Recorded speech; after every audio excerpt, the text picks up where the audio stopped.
Welcome back to Buckets, WNBA edition. I am your host, Jim Turvey.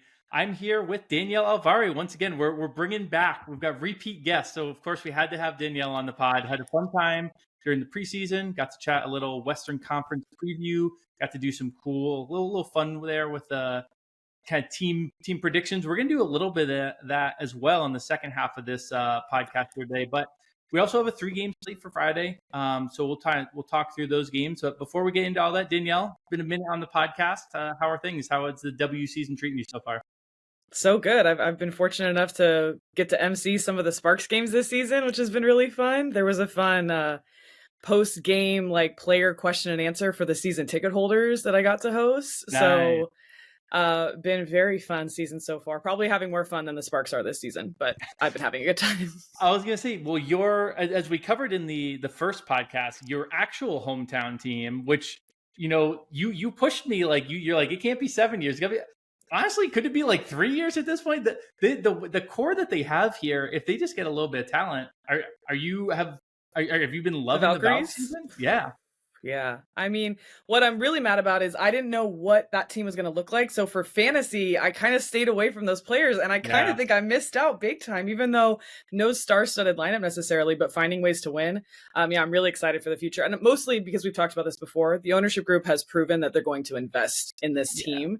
And we know that leads to success, and especially in the W. So I'm really excited for the Valkyries and their future. And I'm glad that I told you, let's bump it up to 5 years. And also, can I just say, our last prediction show, we kind of crushed it. Aces outstanding. Okay. The Aces, we were wrong. Okay. Sorry. But I went back and looked at my notes from last show, and I was like, kind of nailed it. We even said lean under with the Valkyries, but don't bet it because, And you talked me into a wings under. Now we'll talk about them today. We're actually both vaguely intrigued by them, but that's been very good. So and I talked you off the Sparks, I think, as well. Unfortunately, yeah, you did. Yeah. You talked me off the Sparks over though, right?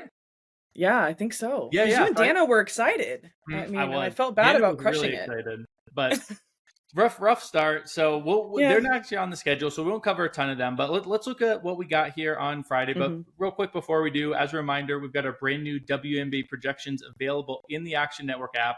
Whether you're looking for an edge betting sides, totals, or player props in the W, Action Pro projections are a perfect tool for your toolbox this season. If you aren't an Action Pro subscriber yet, you can get $20 off an annual subscription right now. Just visit actionnetwork.com/pro to sign up. It's $20 off the annual subscription price at actionnetwork.com/pro. With that being said, let's look at the lineup for Friday. We've got 3 games. We got 2 road favorites, 1 home favorite. First game up is the Dallas Wings. They're laying 4 in Connecticut. Total there is 165.5. Then we got the Washington Mystics at the Atlanta Dream. Dream laying 7.5. Total is 158.5. And then a little late movement on this final game of the night. We got Seattle laying 2 at Vegas. Total 164.5. That's because Asia Wilson news is kind of up in the air. I believe she's listed as questionable right now, at least as of recording. So they kind of split the difference. It opened, I think, 4.5. Looks like they've moved it about 2.5 points, which to me suggests they think it's a genuinely, truly questionable, maybe 60-40 in terms of her playing. So with that in mind, Danielle, why don't you just say the best bets, and then I'll say mine, and then we'll circle back to chatting about the logic on them. So what are your best bets for Friday? This is like the too long didn't listen version, right? Yeah, exactly. This is if you're listening to 35 seconds of the podcast, here are the 5 bets that we'll give you for the day. And if you're just like, wow, I believe so much in Jim and Danielle. Yes. Well, Dallas -4 for me. I think you can still get that. I think it's a great number. And then Atlanta and Washington, I like an under here, under 158.5, despite Atlanta's really rampant success so far this season. And Seattle at the Aces, I'm going to go with Seattle here. And now you can get this, like you just said, we don't have Asia Wilson news confirmed yet, but you can get this at -2. So I think that's a great number as well, even with Seattle on the road here. Excellent. I love it. I am with you on the Dallas. My 2 best bets are Dallas -4 and Ryan Howard over 3.5 threes at plus money. So let's talk through the games, because you came with a bet for every game, so it allows us to talk through every game. Let's talk with the one that we're both on the same side. Dallas at Connecticut, Dallas -4. You want to talk through what's bringing you to the Dallas side in a little more depth, and then I can chip in with what I'm thinking as well. Yeah, I mean, I feel like I'm an invited guest, Jim. I have to bring bets, right? That's just Yeah, polite. Like it's I have common to bring the courtesy. Come bets. on now. Yes. Dallas. I mean, they just played Golden State, actually. They took home that win. Second in possessions per 40 minutes, but eighth in points per 100 possessions. So just not like a very efficient team. This is really just like a mediocrity bowl, Yeah. Dallas versus Connecticut. That's what we can call this game. But they're also second to last in opponent points per 100 possessions. So, I mean, you can see why a total would be closer to 170 like this, 165.5. Overall, for me, which team sucks less? And for me, that's Dallas in this, right? And the only thing to consider, obviously, like still no Maddie Siegrist dealing with the knee injury for Dallas. But for Connecticut, what do we have to point at that says like success is coming? 4-game losing streak, I believe, right now. Dead last in offensive rating. Dallas is 6th. So like there's something going on there. And then Connecticut is dead last in defensive rating as well. Dallas is 10th. So neither of these teams can play defense, but one of these teams can kind of get an offense going. And so for me, it's Dallas -4. And also Dallas has been doing a good job covering on the road, more so even than at home, which is something we've historically seen with this Dallas program as well, is they do well on the road. We love Dallas road dogs, right? And it seems that even with the new coaching change has continued to be the case. It is really funny that trend has been like for years now, like across regimes, across players. There's something, maybe it speaks to the home side. They don't like being in Dallas. More. That's why, like, we talked with the Valkyries, like, ownership going all in, spending the money. Mm-hmm. Dallas is kind of at the other end of the spectrum, along with Connecticut, who's honestly, they were so good for a while there, but they don't really have the facilities. And once the players left, it started to, I think that franchise is going to be in not great shape for a little while here. You mentioned this is literally the 2 worst records in the WNBA. So it's a little surprising to see the road team favored by 4 and both of us on that road team. I agree with you. I don't think these teams, even though they are the 2 worst records in W, I think Dallas is clearly a tier above Connecticut right now. If you use net rating, going in the right direction. And that's the second point. They looked very good their last game. And actually, with Paige on the floor this year, they only are a -2.9 net rating. Paige is starting to get more and more minutes. That first game they had with her, they lost by a pretty decent chunk against a really good Minnesota team. She only played like 30 minutes. Since then, she's been playing like mid-30s. I think she played 38 minutes last game, and she's really playing well. She has adjusted to the league. They've also looked to kind of mix things up in the starting lineup. They've got some players over for Eurobasket, and they slid Dejanay Carrington to the bench. She looked a little bit better in that bench role. I'm curious if she'll stay there. She kind of gets to carry a little bit more of the load for that bench unit. There's only so much usage to go around when you're a starting lineup with Arike and Paige Beckers. So I don't hate that sliding Dejanay to the bench, letting her kind of carry stuff from that role for Connecticut or for Dallas. Flip side of this, Connecticut. They lost the Connecticut Chicago Bowl that Dano and I had, which was all I needed to see. This is definitely the worst team in the W. Now they get another chance to prove how bad they are, because actually, Dallas is technically below them in the standings. But one of Dallas's 2 wins this year was in Connecticut by 22. I just don't think when these teams are, theoretically playing against different teams in the records, whatever, they look similar. I actually think this Dallas team, maybe I'm getting roped back in again, but on paper, they do have a much more talented roster. The Maddie Siegrist thing is probably, a little bit of a minor worry. They do have a few players in Eurobasket. But to me, this Dallas roster just is notably better. This side has taken a little bit of money. I don't see it getting out too much more than -4 though, but I would play this 4.5 as well. Start to do maybe like a half unit around 5.5. So I definitely want to be on the Dallas side of this. Any more thoughts here, or should we move over to Washington, Atlanta? No, I completely agree. And like we said, just better momentum and trajectory for Dallas. And even I just imagine better morale than what Connecticut's going through this season. So that all contributes. Yeah, definitely. For this Washington Atlanta game, you like the under here. I have a player prop going under. This might be interesting in our next section for a little, reverse correlated parlay. But talk to me about the under here. What do you like for the under in Washington Atlanta? Man, we just saw this on June 15th, right? At Washington, the Dream won 89-56, clearly an under, and severely helped out by Washington in that. They are 4-8 to the under. In their last 10 games, 8 of them have gone under, including the last 2. This is like the team that's hitting the most unders this season. So kind of underperforming perhaps on the offensive side, because I definitely don't think it's the teams that they're playing that are doing that. Atlanta has covered the last 4 in a row. So I considered like an ATL like -7.5 here. This is also the best team against the spread in the league right now, 9-3. So something to consider. I don't hate that. I'm wondering if you have thoughts on that spread as well that would maybe push me towards. Yeah. Like I would love to get some spread action here. But yeah, under 158.5 for me here. I just think that Washington's not going to be able to deliver again. We just saw this recently. And also, total 158.5. I think this is kind of generous. I could see this landing somewhere around like 156, 155. So yeah, I lean towards the under, and I actually, it's funny. I was leaning towards Atlanta side as well. I think if we were both leaning, I think we got to build. Was it Lincoln build? Lincoln build this side here and take Atlanta -7.5. We'll make that an official best bet as well. So for the player prop side of things, so you mentioned we just saw this game a few games back. Ryan Howard got up 11 3-point attempts in just 29 minutes that game. So fun to watch. It's unbelievable. She's taking over 10 threes a game in this Carl Smesko offense right now. Hope you tailed, by the way, before the season. Calvin, one of his favorite bets was Ryan to lead the league in threes made. Caitlin missed a couple games. Kelsey's now going to miss a couple games. Ryan is taking the most already. This bet's looking really good. So hopefully folks out there got in on that, because this is a real so talented at the like props and the single player action. Just absolute killer, unmatched. So yeah, I mean, she got 11 threes up in 29 minutes last game, but she's actually been averaging more like kind of low to mid 30s, and in recent games she played 38 recently as well. So the minutes are possibly there for her. I do lean towards Atlanta side, and I think there is some blowout potential. I mean, like you said, the last game here was a blowout. That's part of why she only had the 29 minutes. But she got up 11 threes and made 4 of them in that game. We're getting plus money on this prop. She started the season where she was chucking a lot of threes, couldn't make all that many.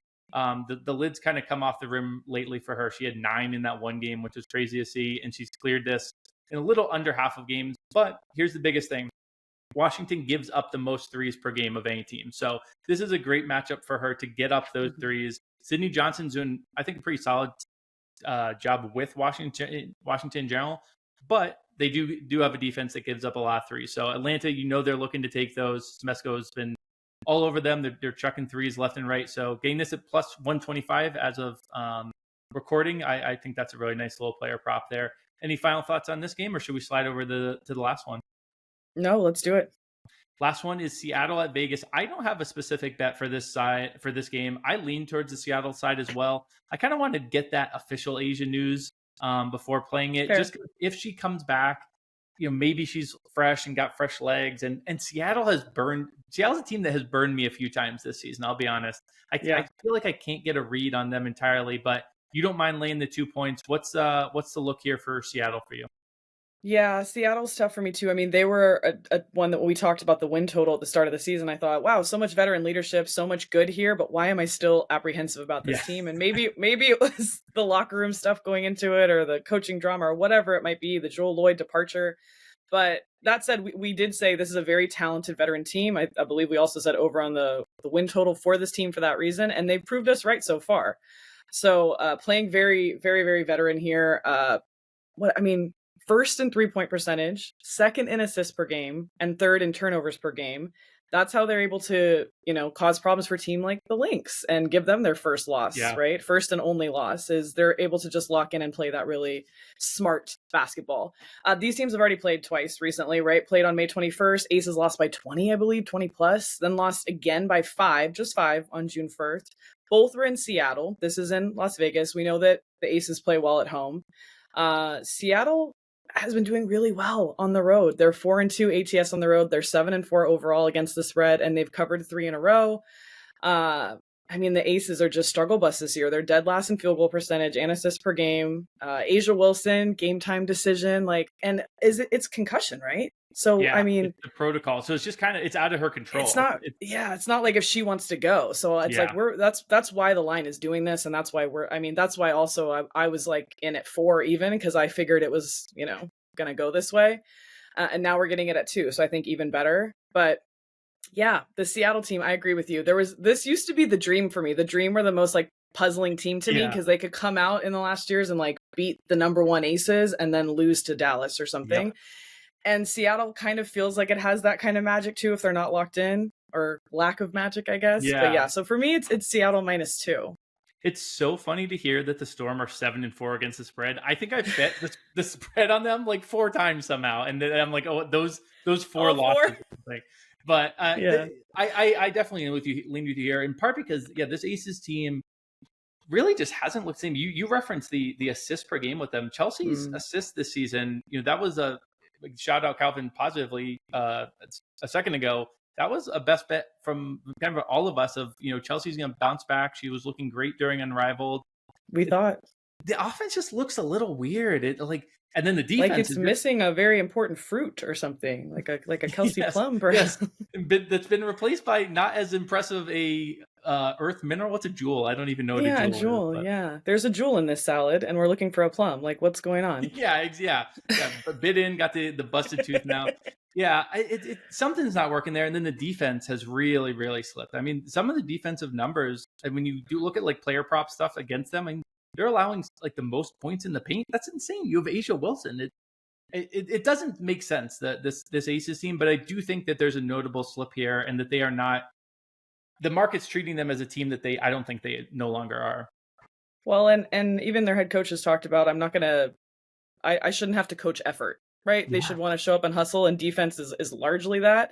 And if this Aces team ever had a weakness in the last couple of years, it might have been that defense. And that was frustrating with them, because you had these crazy overs in previous years with the Aces, and even this, above 160. It's tough for me to even touch a total, because this is a team that's capable of buckling in and playing good defense if they want to. So that's very frustrating for a bettor. It's for a coach, for an Aces fan. And so I don't know what's going on that defensive side, except for it seems just like really disjointed in Las Vegas right now.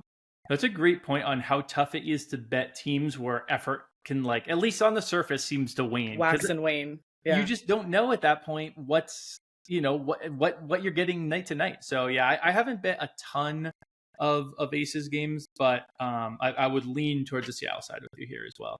All right, let's talk through a game script. I lean towards the only game that we have multiple bets from is this middle game, the Mystics and the Dream. We kind of have reverse correlated plays, but I don't really mind that. Again, sometimes you can get that to kind of, counteract each other. Bob and weave, So if we take the under, I see producer David Payne, just our two things together, because they're inversely correlated. If we go under 58.5 and we do the Ryan over 3.5 threes, that alone is plus 450 on Bet365. Oof, that's a fun parlay. Just two legs. Isn't that great? Now, David, in the moment, if you can add the spread, because we did add the spread that we both lean towards. Oh, let's get greedy. The Dream minus 7.5. We might get up to. I think it's probably going to be up around 750 or 800. Let's see. I'll introduce what our next segment is, and David's the best, so I think you can be able to add that in, and we can circle back to that. But what I texted you request for this episode was I'm stealing this from the No Laying Up podcast, my favorite golf podcast. They did this the other day. I was like, I want to steal this for my content. So what they did is they did put some predictions in an envelope and circle back to them later, and it's pretty fun, because on the front end we get to put out some bold predictions. And then on the back end, in a couple months, we'll come back and reread these and see how stupid we look. Because if I can get you back on the pods, around mid to late August, about 2 months from now, I think it'd be pretty fun. I kind of looked at some calendar type stuff. I looked at some rotation stuff, tried to get in the predictions here. David has it. Add in the spread and we get to plus 750. So I think we can even do both of those. Just the straight up, our two best bets. Then add the spread. Let's. I'll make sure to enter those in the app. But do you like those three, even though the Howard over goes against the under? I think the 7.5 is getting greedy, but why not throw it in? We could even do a money line. Maybe that gets it out to 550 or something like that as well. No, just go for it. Come on. Atlanta looks great. Atlanta Washington does look real. Yikes. Yeah, they do look really good. But you saying that now guarantees that we will get the 2 of the 3, and that they'll win by 7. So we can do both. I didn't reverse jinx it. Okay. Yeah, I think that's the way to approach it. So we'll get that in there for you guys. But Danielle, did you have any fun doing this, or was this miserable? Did you have fun doing the predictions in the envelope game? I did, because if you will recall, you also said that I could incorporate some astrology for the guests, because I know that first off, do you want to just do astrology? So I've weaved it in here because I know not everybody. This is actually a fun part about astrology. There's two type of people who listen to it. Some people listen and they go, "Wow, that's me," or "That's my friend," and it's so accurate. And then the other person listens and goes, "Wow, that's crap." But either way, you're listening. You want to hear about it, just so you can say one thing or the other. Exactly. Yes. It's a win-win here. So yeah, I love this. Get a little bit of the astrology in here. David, one final thing on this. David did say the money line gets you to plus 525. I don't think we do that. That's not enough extra juice. I think we either do not for 3 legs. No. Exactly. We either do the 450 for the 2 or the spread and get to 750. So we'll do both those. So with that in mind, let's do. I'm gonna throw to you first. What is your first prediction for 2 months from now when we open the envelope? What's going to be happening? Well, this will be sooner than that, but Caitlin Clark, Commissioner Cup MVP. Seeing this around almost plus 200 right now. Ooh. And Nafisa just hurt her back, who is the defending Commissioner Cup MVP. Yeah. Okay, this is very interesting. This is actually perfect because my first prediction is the current Commissioner Cup champion Indiana Fever head into a rematch doubleheader with the Lynx, having won 6 straight to improve their record to an impressive 25-10, good for 3rd in the W. I went hyper specific here. I'm like very impressed. I've got the record. It's gonna be impressively wrong, but the core of this is we both like the Fever in the Commissioner's Cup. I'm with you on this 100%. Even if Fee was healthy, I think that this Indiana team looks really, really good right now. When I last saw it, FanDuel had the spread around plus 4.5, and the money line like plus 170 type area.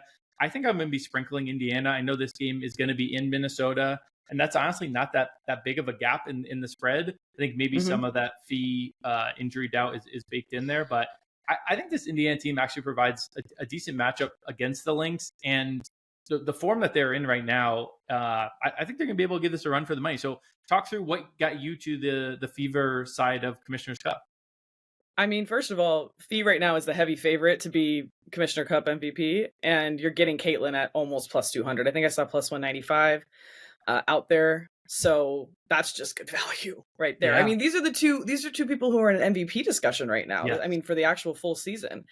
So that's what kind of got me there with the MVP side of things. But it's actually crazy the trio that this Fever team has now between Caitlin Clark, Kelsey Mitchell, and Aaliyah Boston, averaging right now combined 52 points per game, which is 0.1 points more than Nafisa, Kayla, and Courtney Williams. So very competitive teams here.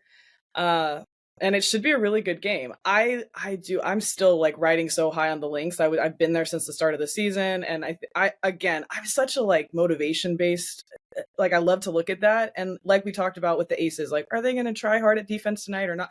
I don't have to ask that question with the Lynx. They're on like a revenge tour. Just like, let me ride this trade. That said, the Fever in this matchup, they're going to be so hungry for this. And Caitlin's going to be doing Caitlin things. And I can just see her easily wrapping this MVP up.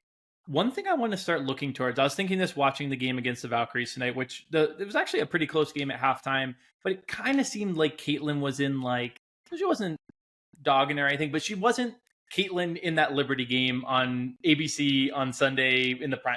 I think she's got a little bit of the I'm saving my biggest moments for the biggest moments tour. And I might try and look at that in the prop market. Like a star does. She really has, she knows where the cameras are. She knows everything. She knows the moment. I think maybe in like some, against the Sun, she only scored 20 only. I mean, it's still a good game, but I think she might be picking her spots. And I think this Commissioner's Cup is definitely going to be a moment, and she knows how to step up in those moments. So I love that one.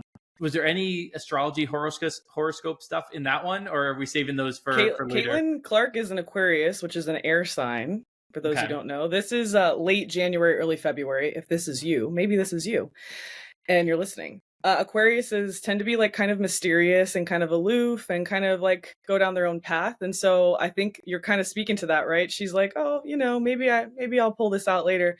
She's also got a Sagittarius moon, which your moon sign is like how you feel on the inside. It's not how you present to the world. So I just think I'm like, there's that fire sign in there inside, and she pulls that out when she needs to, right? So, Caitlin Clark gonna be really working that Sagittarius moon, I think, when we get into this Fever and Lynx Commissioner's Cup. I have to ask, did you have that written down, or did you know her 2 signs off the top of your head? I have the signs written down. Okay. I have the signs written down because I did I kid you not, I did like almost the starting five for almost every team. That's so good. Did you ever, was it, I think someone, I don't think it was you, I think someone on Twitter I saw had like how the rosters line up by like their birth chart or star chart, exactly. Something. And like if they like, because that's like a thing where like it's like sometimes fire with water is like good teammate chemistry, stuff like that.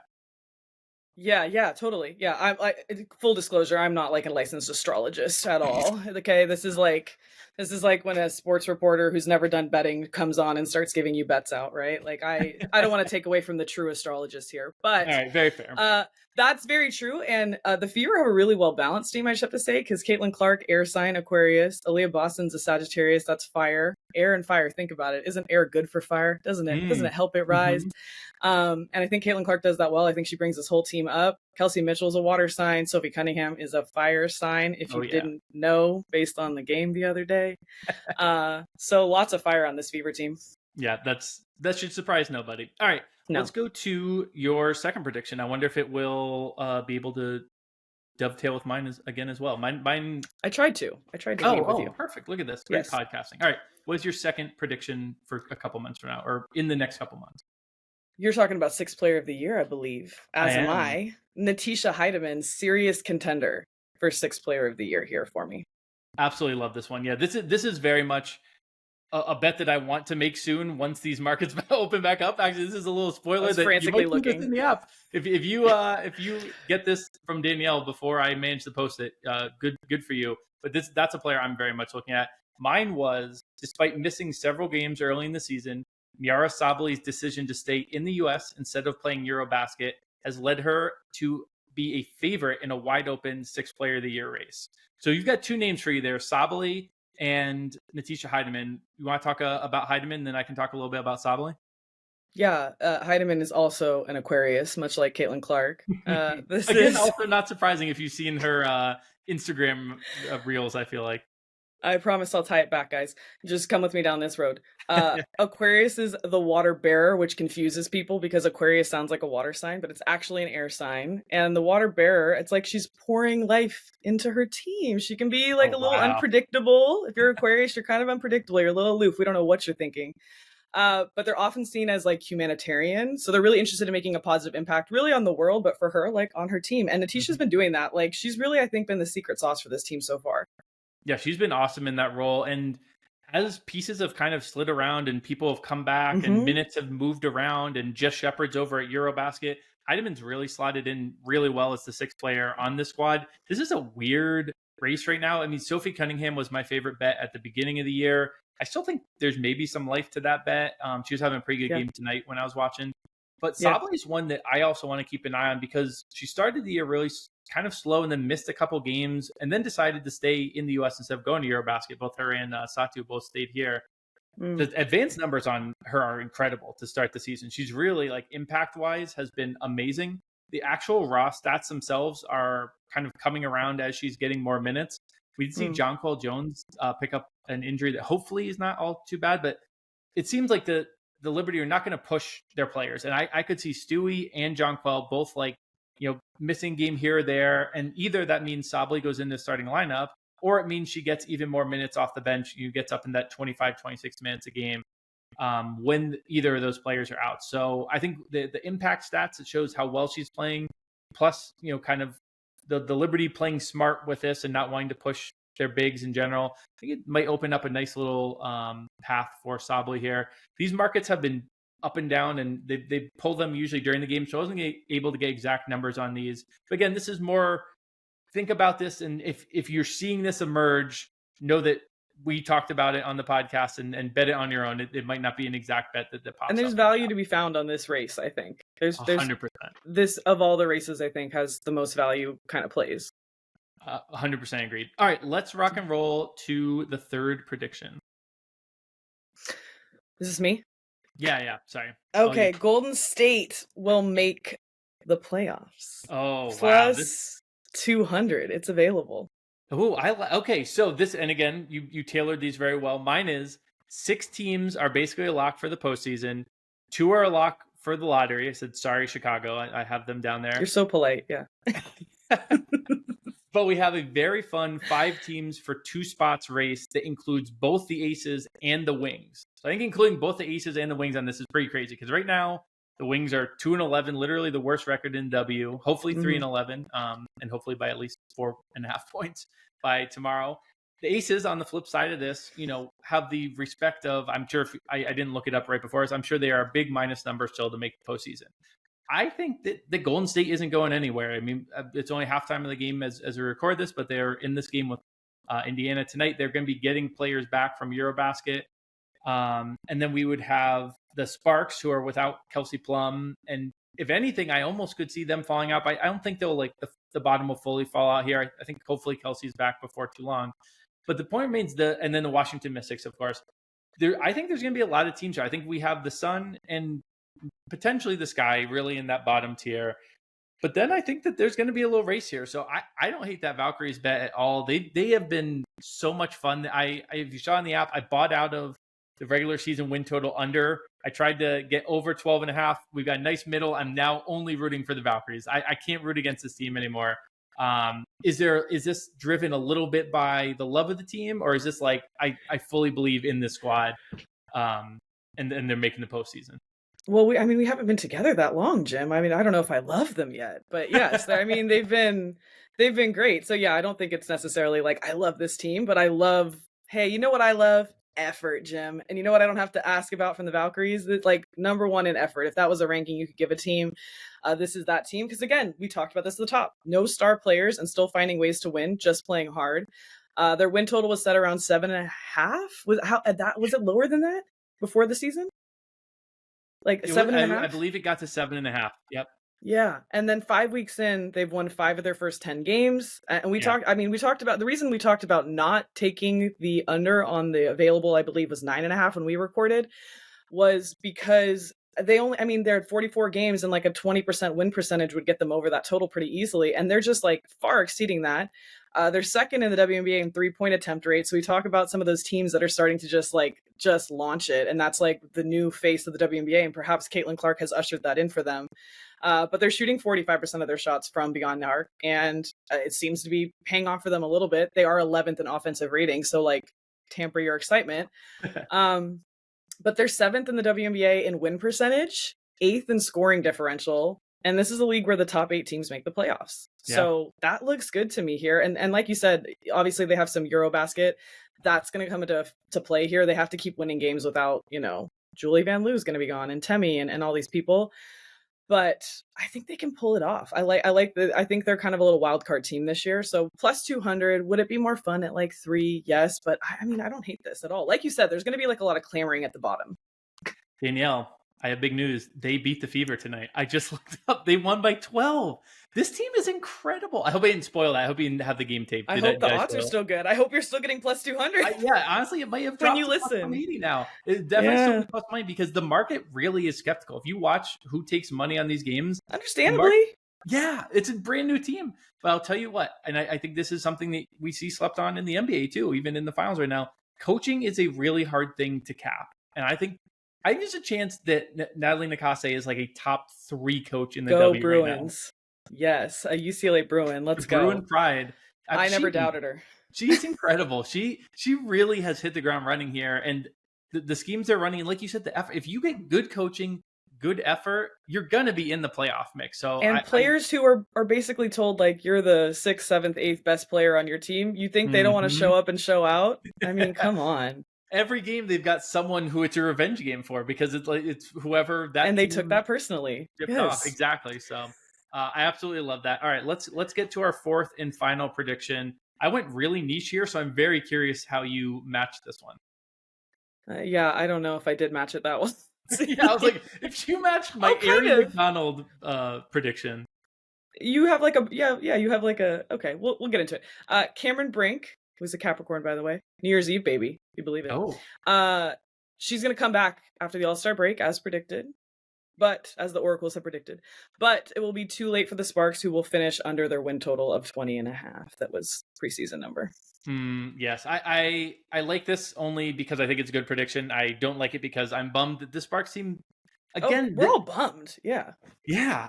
Like Cameron Brink was going to be the piece that came back. And like, if they could just float around 500, they really could kind of hit the ground running. I know, again, Dano was all over them. And I saw the vision there. Like, they had kind of a big four with Plum, Rakia, Hamby, and Brink.